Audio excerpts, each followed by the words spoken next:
Okay, Jason Moomaw, JM on the Fly, and today I'm going to show you my Haystacker. I call it Haystacker because we stack a pile of deer hair up here, and that makes it pretty buoyant.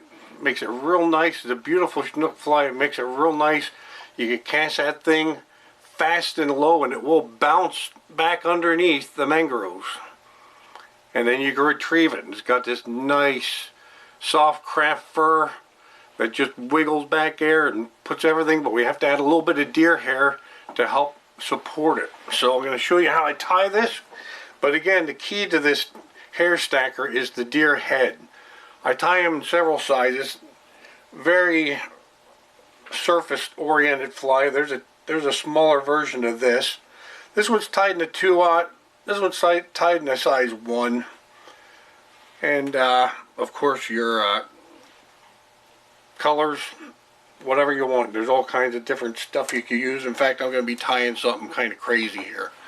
So let's get started with it. SC15 Gamakatsu. Doesn't really matter what size. It all depends on what size you're looking to tie. Let me put this down so we could concentrate on how this thing gets tied. Okay, put her into focus there.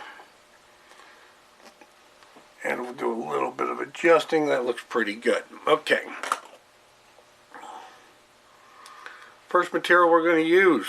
Well, first thing we're going to do is put some thread on. And again, I have a GPS thread. This happens to be a Vivas. I'm going to wrap the shank. I really don't want too much movement on these things when they're tied, so we could just hit it with a little bit of super glue.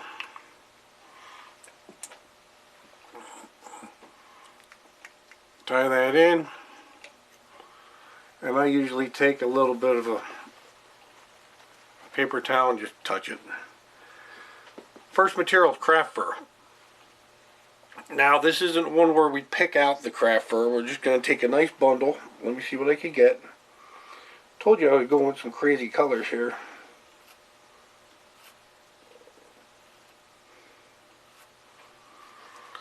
Going to take a nice little wad of craft fur like this. And I'm going to not hold it at the tips. I'm going to hold it down low here, and I'm only going to pick out the fibers.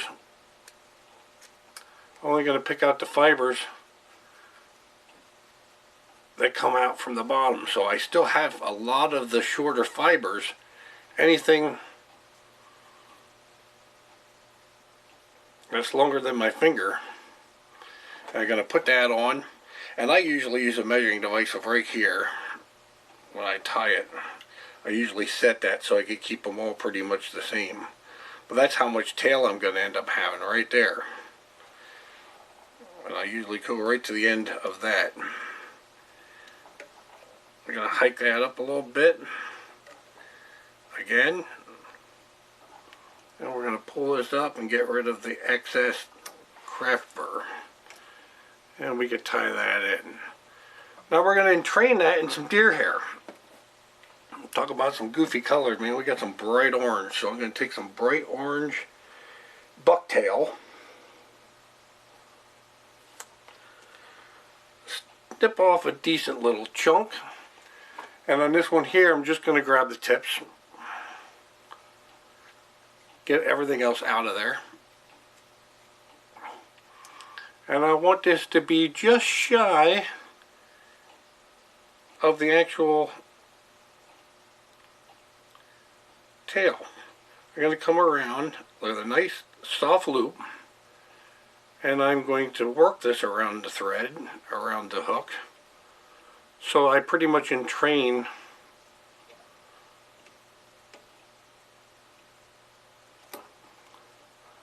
the entire thing, or the entire tail, in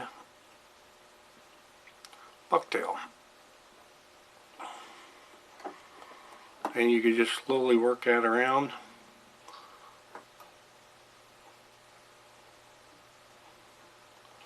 If you need some more up top, you put it up top, wherever you need it. You just get it around there so it's kind of equal. And that looks good enough to me. So we're so the bucktail is splayed the whole way around like that. I think it's important here to add your glue. Oh, don't want that to happen. A little much. No problem, you just take the paper towel and touch it. Again, you can hike under if you want, again, and just tie that in. Some of them fibers may want to come to this side. Let them.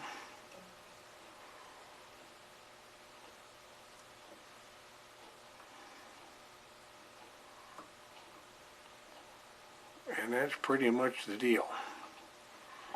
Just like that. So you end up with a nice tail that's splayed, and that's the thing that's going to do the hoochie coochie for you. Right there. Now we're going to take, I call it my free craft fur brush when I'm doing all my craft fur flies. Just like when you see me empty out what I pull out of that. I pull out of the craft fur. I get that extra little strands. I throw that all on a pile, and then I make these little brushes out of them. You can use whatever color you want, but this is just what I do. And I tie this little brush in.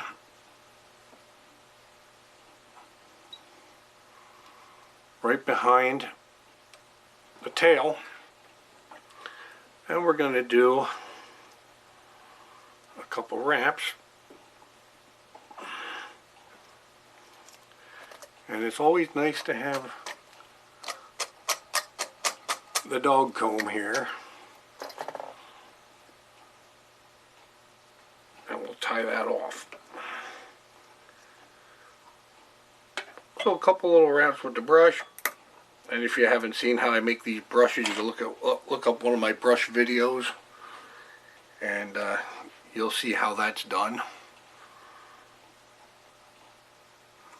Again, I pull this back, and right now is the time if you want to thin anything, you can actually pull some of these fibers out before you tighten everything in. So a couple places here look a little thicker than I like. I'm just going to tease some of them out, and they will come out now. But once I fold it back and wrap over, then you're done. And that is the tail. Beautiful fire looking tail. We got to give this a nice hot head. So now we go to deer hair head, and that's pretty much it. That's all there is to this fly. If you want, you could add lead right now to the back end just so you have a little bit of sinking. I'm not going to do that on this fly, but you could add a little bit of lead back in there. You could have even added it before you put that collar on. Now we're going to take some of this nice fire orange deer hair, and we're going to make a nice deer hair head. And this is why I call it the Haystacker, because basically that's your hay. And we need to stack this so we have a nice dense head. I could put a collar on it with the deer hair, but I don't want that, so I'm gonna two wraps. Again, we're on the material here, so it's just a matter of wrapping it around, pushing.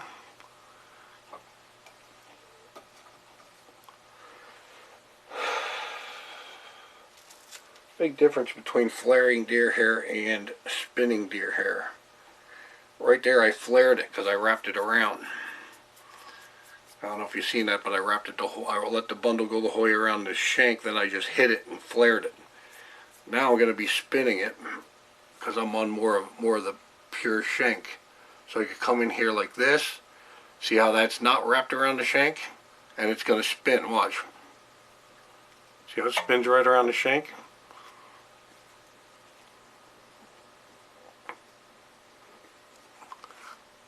Biggest problem I have with these heads a lot of times with the deer hair is you put too much on because you don't know what you're doing.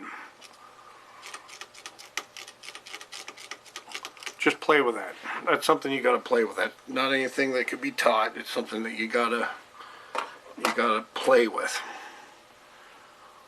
The key is when you're done, you end up with a dense head that's going to be able to bounce. And again, this head, when it's done, you don't have to worry too much about your piece, because you're going to end up putting soft tex on it when you're all said and done. Now, trimming this here could be relatively simple. If you take the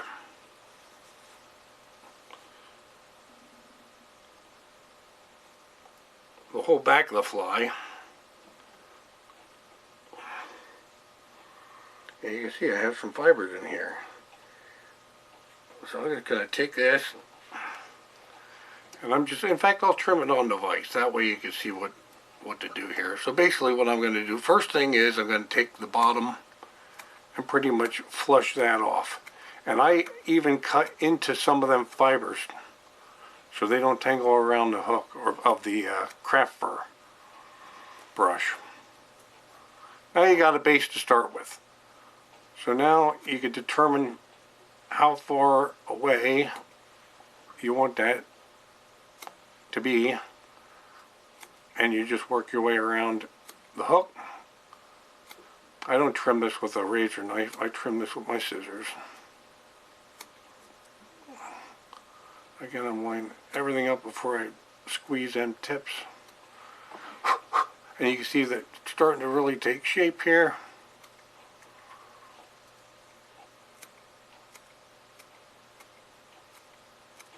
I'm not looking for a collar on this. In fact, I don't want a collar on it.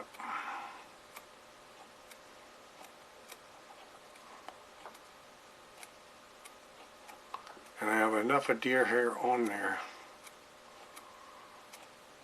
or I have enough craft fur on there. I'm not worried about cutting into that either, because some of that could come off. That's starting to look like a really nice fly. Trim out a couple of them ugly ones there, and that looks good. Again, we have some of this stuff here that could foul. Get rid of it.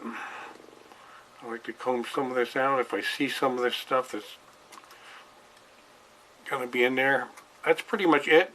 When I soft tex this and put my soft tech on, I will coat the head and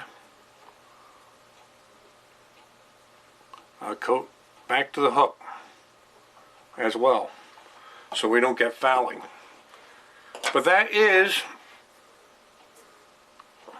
the JM Haystacker streamer. Excellent snook fly. JM on the fly, and I am out of here.